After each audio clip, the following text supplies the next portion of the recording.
At 4:30 in the morning, when we'd usually be fast asleep, the beach was already full of people. We'd been up since 3:30 a.m. to experience this. It was completely dark, but head torches and overhead lights illuminated the shapes moving between the boats and the shore. Basket boats appeared carrying crates of fish. People waded into the water to meet them, and hundreds of others seemed to know exactly where they needed to be. From my perspective, it looked like chaos, but it was beautifully choreographed. I was constantly being barged out of the way, but people had work to do and there were fish to sell. A few hours later, I sat with my book on the quiet beach further down the same coastline. Some people from our group had gone back to sleep, but I went for a swim before settling into the sand, still buzzing from everything we'd witnessed. I found myself thinking quite a lot about rhythm this week, perhaps because my own has become so familiar to me. There are morning swims, daily matchas, journeys through the rice fields, and evenings where we stop and watch the sun go down.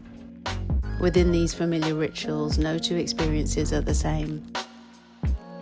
One morning the clouds were dark and looming, making the water look dramatic and not particularly inviting, although I was still glad I got in. Later in the week the sun was shining and the water completely still, and that swim felt glorious. The place and the ritual were the same.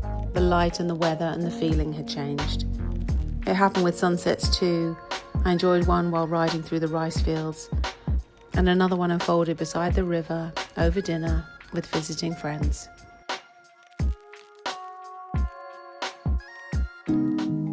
We travelled south for the fish market and spent several hours on the bikes, moving through villages, watching scenes of daily life appear and disappear beside the road. I love travelling this way because you notice the sounds and the people, animals and houses and roadside stalls, although after a few hours you also end up with very sore butts. At the market, the men brought the fish ashore in the round basket boats, while the women waited at the water's edge to collect the crates. The catch was sorted and sold almost immediately, with everyone playing a part in the system that was both incredibly busy and incredibly organised. It was people watching on another level.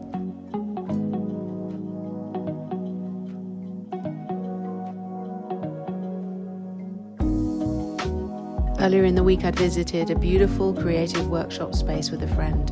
We were shown around and had a matcha and looked at all the opportunities there. The space felt full of possibility, and I will definitely return once I decide which workshop to do. On the journey south, we stopped at a village where tunnels had been built during the Vietnam War.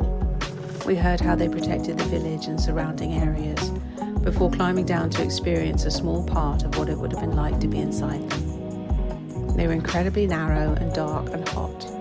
Hearing the history above the ground was one thing, but physically entering that space brought a different understanding of what people had endured there.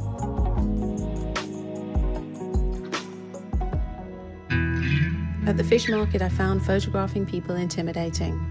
I much prefer it when someone has given me permission, as I'm aware that I'm stepping into someone else's space, particularly when they're busy working.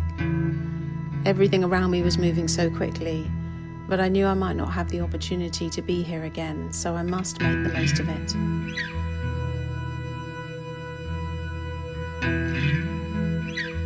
Being with my photographer friends helped, and I pushed myself to take the photographs, rather than allowing the discomfort to make the decision for me.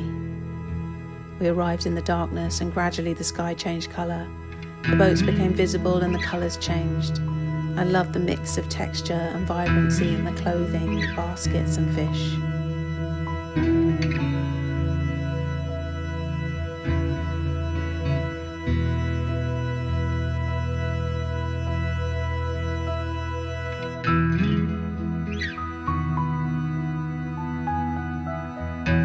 Every few minutes brought a slightly different version of the same scene.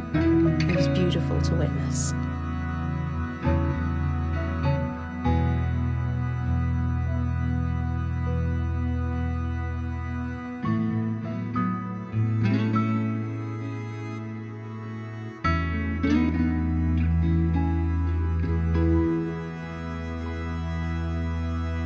Looking back, light seems to have run through many of the memories I collected this week. Looming clouds over the water, sunshine on a still morning, darkness in the tunnels, beautiful sunsets and the slow arrival of dawn at the beach. That beach felt completely different the previous afternoon. The light was gorgeous, with only a handful of local families swimming in the sea. After the long bike ride, we had a beautiful seafood lunch and went for a swim, settling into the wonderfully slow pace of this place.